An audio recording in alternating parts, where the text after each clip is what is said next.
Today on The Young and the Restless, Phyllis demands Cain prove himself. Nick tells his family he's headed for LA, and Kyle pleads with Victoria for her help. All products and services featured are independently chosen by editors. However, soaps.com may receive a commission on orders placed through its retail links, and the retailer may receive certain auditable data for accounting purposes. All products and services featured are independently chosen by editors. However, soaps.com may receive a commission on orders placed through its retail links, and the retailer may receive certain auditable data for accounting purposes. Nick arrives at Newman Media, where Chelsea and Adam are dealing with the fallout of the Cain expose. They update Nick on Ashby's threat to sue them, along with his promise to change the narrative. Adam's sure he's blowing smoke. Nick assumes they have everything under control, so he's jetting off to LA to see Noah, whether his dad likes it or not.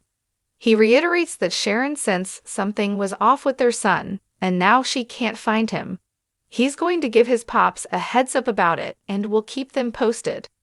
Victoria stops by the ranch and chats with her parents about how fast the Cain thing is blowing up.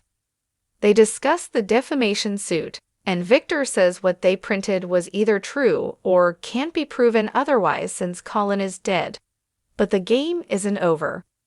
After Victoria exits, Nikki and her husband continue to discuss Cain, and he assures her he's a step ahead of him. Wait, not 10 steps ahead. When she asks if Jack knew about the article, he says no and insists that he and the abbot have no partnership. Adam and Chelsea head to Society for drinks after work. They hope Noah is okay and recall how hard it was when their kid was in trouble. Next, they mull over Nick and Sharon reuniting. He admits he doesn't want his ex hurt. Victoria arrives and they ask her to join them.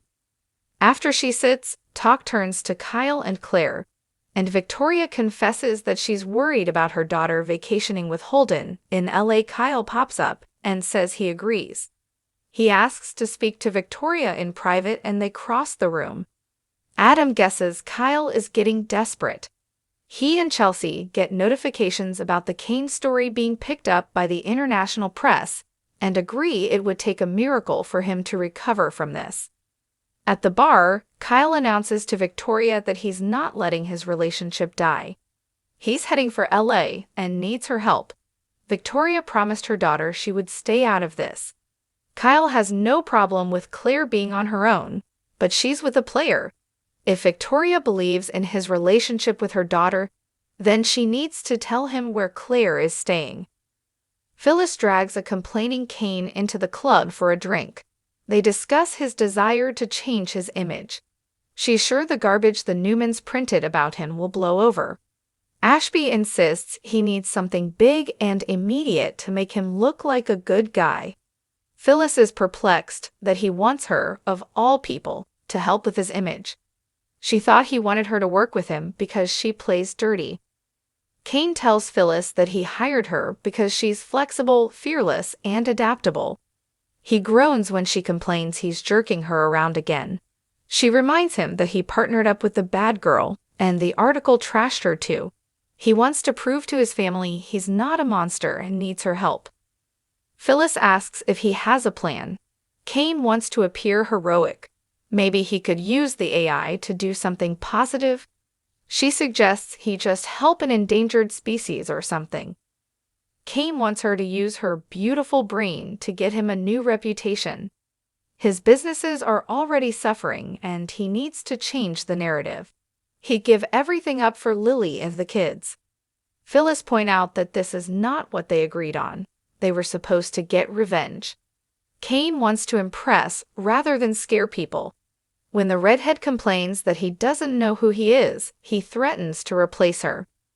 When Cain tries walking out, Phyllis chases him to the door. She lectures him for not knowing what it is really like to want something and accuses him of using her like everyone else. After forcing him to admit that he needs her, she demands that he hand over the AI program.